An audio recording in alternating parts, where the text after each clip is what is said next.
Hey you all, Carpetbagger here along with my friend Adam the Woo. Hello. And this is a momentous occasion. I am at Fisherman's Wharf in San Francisco, California. Behind us is Ripley's, believe it or not. Now I have been to every Ripley's in America except this one. And what better than bring my good friend Adam along to enjoy. You're just kind of crossing the total bucket list, the U.S. Ripley's. Yes, this is the final tick in my bucket list. In fact, I may just ask Adam to kill me after we leave this. So, I'm not gonna do that. You prepared for that? I'm not willing to go the extra mile for that. I thought I could count on you. Anyways, follow us.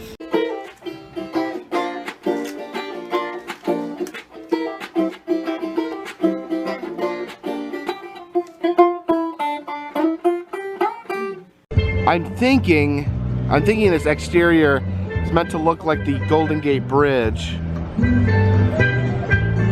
Now this is something I never, ever thought I would see. There's Robert Wadlow shredding a guitar. But actually, I did visit his home museum and he did play the guitar. I don't know if he ever played with this particular band of the three-legged man and the long-necked woman playing her own neck in the drum. Oh, and then we got the caged prince over here singing in his little horn. The snake news man's hiding up there in the corner. Look at him putting that snake through his face. Oh, and also up in the ledges here, Cuban Popeye. And here's the gurney man all dressed up in his fisherman's slicker. Guess he's ready to do some fishing here at the Fisherman's Wharf. This is Buck Helms' license plate. Apparently during the 1989 earthquake, Buck Helms was trapped in his car for 4 days, but he has managed to survive. That is truly incredible. Just look how tight it is in there. We have a tire scrap mammoth right there. I had no idea Al Capone played the banjo. 10 years I visited my first Ripley's, and now I'm stepping into my last one, Mexican Vampire Woman. What do you think's next? Should we start going for international Ripley's? Now Ripley's is famous for its matchstick sculptures, and appropriately enough, here we have a matchstick sculpture, the Golden Gate Bridge. Nature's most notorious killer, the skeletal cave bear. Here we have this man putting up wallpaper. I forget his name, but Ripley privately hired him to do the wallpapering in his own home. Doing a pretty good job with one arm. There's the most famous freak of all time, Mr. Johnny Eck. Here is Ripley's desk. Let's see what sort of things he keeps in his desk. Looks like he keeps a little bit of mammoth hair in there, a whale's eardrum, and a collection of glass eyes. This is always one of my favorite things in Ripley's, is the Fiji mermaids. This one is absolutely massive. It's so cool, I hardly even noticed that there was a whale baculum right there. There's an actual cable for the Golden Gate Bridge. Looks pretty strong, I'd say. See that the gurney man has changed out of his fisherman's slicker and into his usher outfit. He's ushering me over this way where we see if we can roll our tongue. So this encourages people to roll their tongues like that. Tells me to give it a try. Let's see what we can do here. I don't think I can roll my tongue like all the way around. I can almost do it.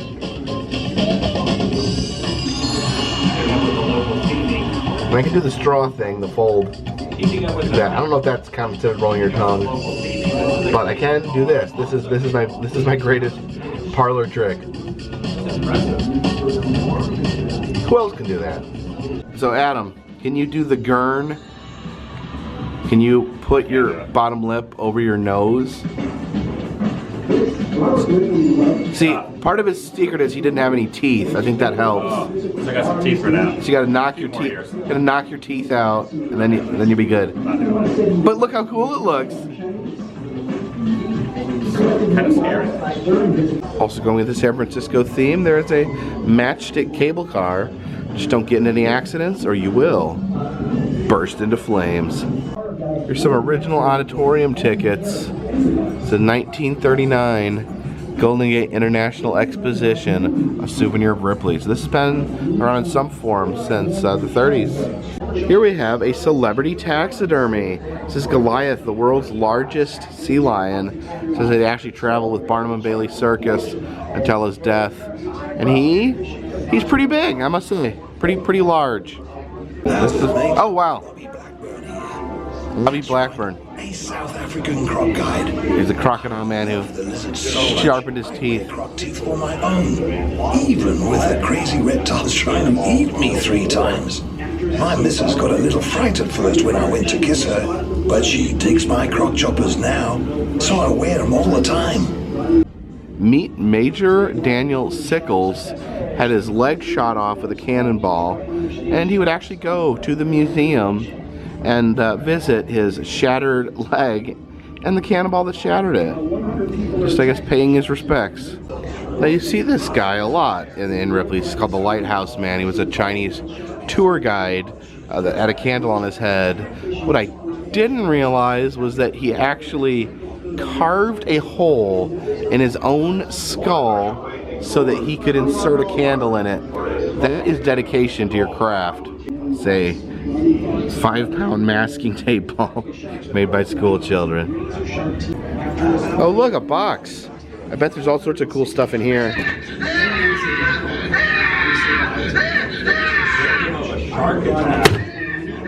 Alright, maybe not.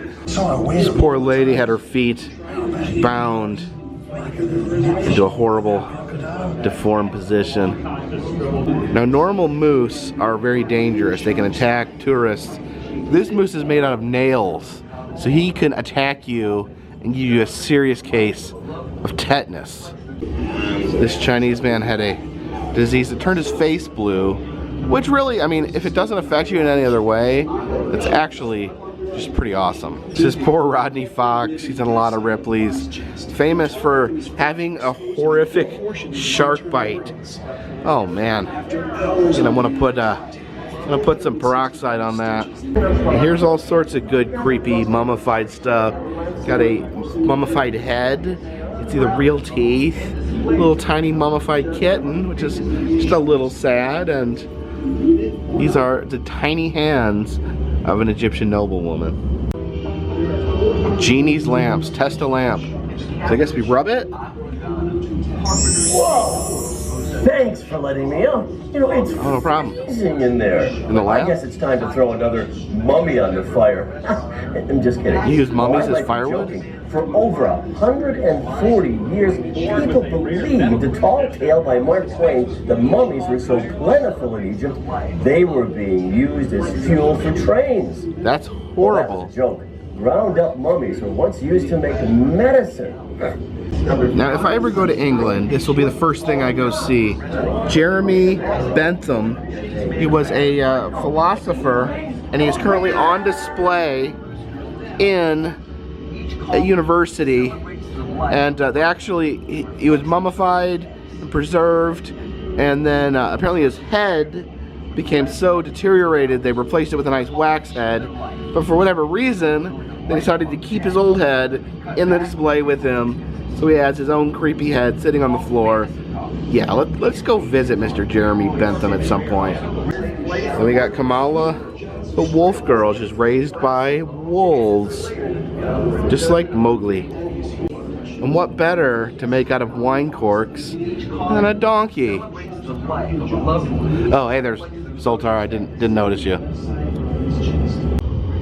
Swang the human unicorn. To get a good look at that horn coming out of his head. That would just be like, I don't know. I feel like he should have developed some sort of martial art that that uses that horn. But I guess I'm just writing my own Ripley's fan fiction at this point. So Adam, Would you like to be buried in a giant Coca-Cola coffin? Mountain Dew would be good. A Mountain Dew bottle. Yeah. All right. It would be I'd rather be in a Mountain Dew. I'll make sure it happens. Most unusual coffins. Personally. Coffins are custom ordered to reflect the deceased occupation. A chili pepper for a restaurant owner. Taciturn.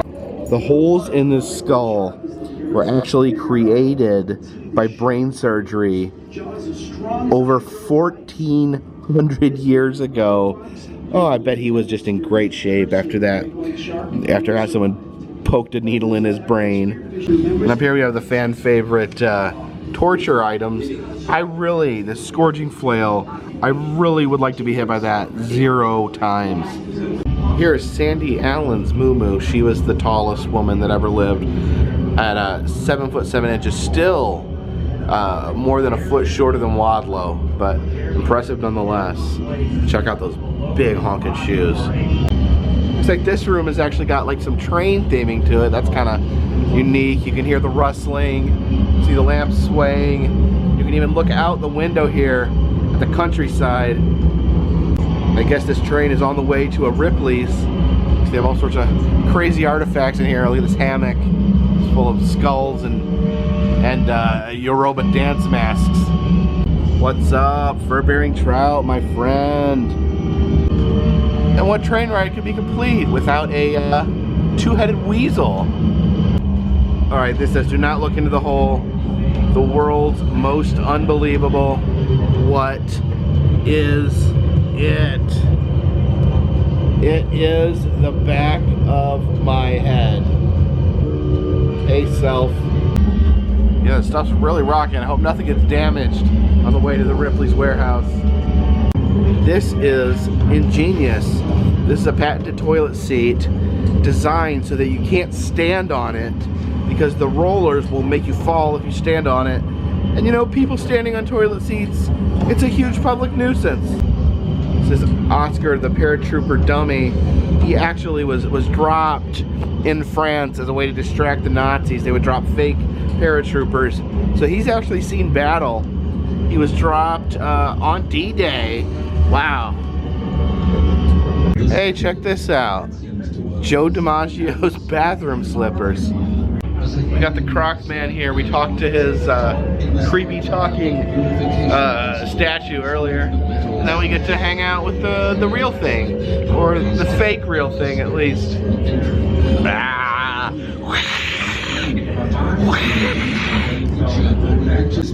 The must-have for every Ripley's, the Vampire Killing Kit. It's got a gun with a silver bullet. It's got these specially prepared spices to fight vampires with. Skulls, skulls, skulls, skulls, skulls, skulls, skulls, skulls, skulls, skulls, skulls, skulls. Another must-have for any Ripley's. At least one shrunken head. This is a Padawang woman, more commonly known as a long neck woman. They would use these coils to appear to stretch their neck, but actually one of the interesting facts about this is they are not stretching their necks, they're actually pushing their shoulders down, creating the illusion of a longer neck. But either way, it's probably incredibly uncomfortable. Skulls, skulls, skulls. And here he is, Lizard Man, Eric Sprague. He has slowly but surely transformed himself into a lizard over the years with his body tattoos, splitting his tongue, even putting nodules underneath his eyebrows. And I myself, I don't have a single tattoo, I don't have a single piercing. So, you know, I like his moxie. I think if I ever decided to get a tattoo, I think I would go full Eric Sprague. There's a Ubangi woman with discs in her lips. But what's really drawing my attention is this vomit bone. Apparently in pre-Columbian times in Peru, a doctor would just jam that down your throat to make you barf, thinking that it would make you feel better. This suit is an emergency suit for cosmonauts during emergencies, and this was actually worn by a cosmonaut, a Russian cosmonaut, when they crashed in the snowy mountains of Altai. It's another Soviet spacesuit. They're presidential chalk carvings. As you can see, they're very tiny. So you have to look up here on this screen. You move the magnifying device using these buttons. So let's slide that over. Oh yeah, you can see the different presidents as we move by. I think there's some other miniature things in here. Oh, there's a microform Holy Bible. What does that look like? Oh, yeah, that's really a Bible. It's this tiny Golden Gate Bridge. Let's magnify that. Oh, there we go. Back up. And yes, a Matchstick spaceship would definitely burn up on re-entry. Oh, look at these little fishies. Let's see if we can pet them. Oh wow, it splashed the water. This mural here is composed entirely of shoelaces and running shoes, including this zebra head over here. I think these are some San Francisco icons. Janis Joplin made of wire, and then also a wire Carlos Santana and a wire Jerry Garcia. And of course the always glamorous toilet paper wedding dress serves two functions on your wedding day.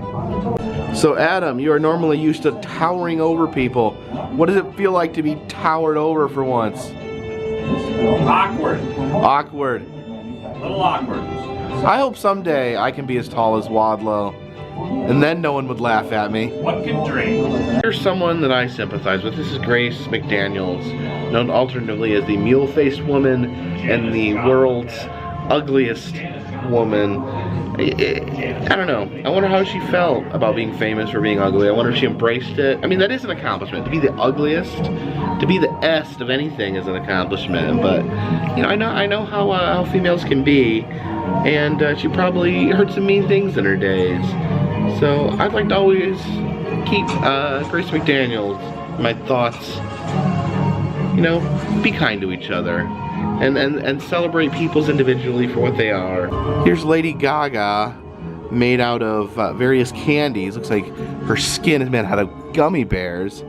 So I guess you could say she has a gummy bear face. This might be the craziest thing I've ever seen. This human skin silhouette. Apparently a doctor, a medical student.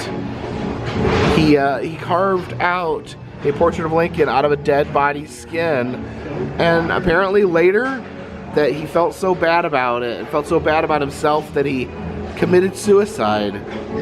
That's some dark stuff. Whoa.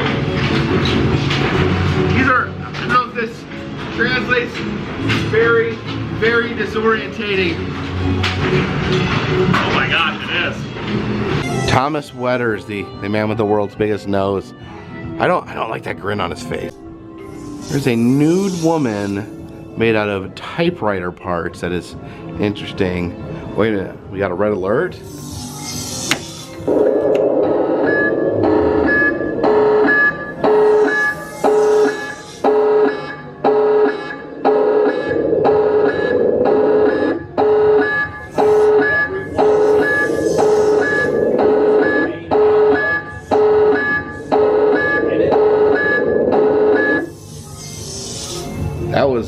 That was fun. You making the kitty cat make noise? Yes. Do it again. Apparently the sculptor called this series Everybody Gets Screwed. The sculpture made entirely of screws. This is supposed to be a San Francisco hippie made of screws. Alright, we got a coordination challenge. Let's see what it wants me to do. Make the Vulcan V with your fingers. You can do that. Cross my eyes. Am I doing it? Am I doing it? Right, I tried it. Now check your shadow. Oh, yeah. You save your shadow? Worked out good. That looks pretty good. Why is your arm insanely long? Because I have long arms. But this arm looks way longer than this one. Don't mock me. Of course, earlier when we were seeing if we could fold our tongue, this is actually a one-way mirror. So, you know, if anyone was back here, they could watch me making funny faces. It's kind of invasive. What are you doing?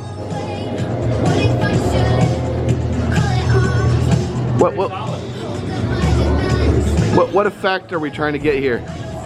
Oh, did it drop? Are you scared? No.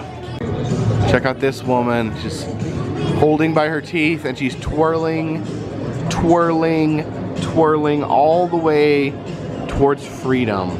There's a San Francisco icon, Mr. Steve Jobs. Boop, boop, beep, boop, boop, boop, boop. He does not look impressed with that. Not even sure what to make of this. It is a Wadlow-copter, and oddly, Wadlow is very short, odd given that his defining characteristic is how tall he is. Alright, might as well take a trip through the good old mirror maze. Now, mirror maze etiquette is that you wear plastic gloves. You don't smudge up the mirrors and ruin the effect for everyone else. Uh-oh, Adam just headed in and the door closed behind him and he gets separated. Oh, there we go. We can find Adam. That's really you, that's not your reflection. No, I'm really mean. That's why you were able to touch me. You're really mean? Yes, I'm really mean. I wonder how long you spend in a mirror maze before you can go completely insane. Oh, there's Adam. Let me charge towards him. Oh, what the? That's a mirror. I'm right here. Oh, there you are. How do we get it? Oh, that's my face. Oh, sorry. Oh, I see something. Oh my goodness. This is the exit. So that's it. I have been to every Ripley's in America, and even the one in Niagara Falls, which is part of North America, so therefore that is part of America. Honestly, I feel a weird emptiness inside. There's no more Ripley's to explore. I'd love if Ripley's, if you're out there listening, build a new Ripley's for me so I can come visit it. Or I may have to go to other countries and check their Ripley's out. If anyone knows what I should do with my life, leave that comment down in the comment section. If you'd like to see all the other Ripley's I've been to, check in the description. There's also tons of roadside attractions, fun museums, amusement parks, and other good stuff. If you'd like to support my travels, please consider purchasing a t-shirt. Please consider donating to Patreon. $3 or more will get you a postcard once a month. But for now, this Ripley's adventure is in the bag.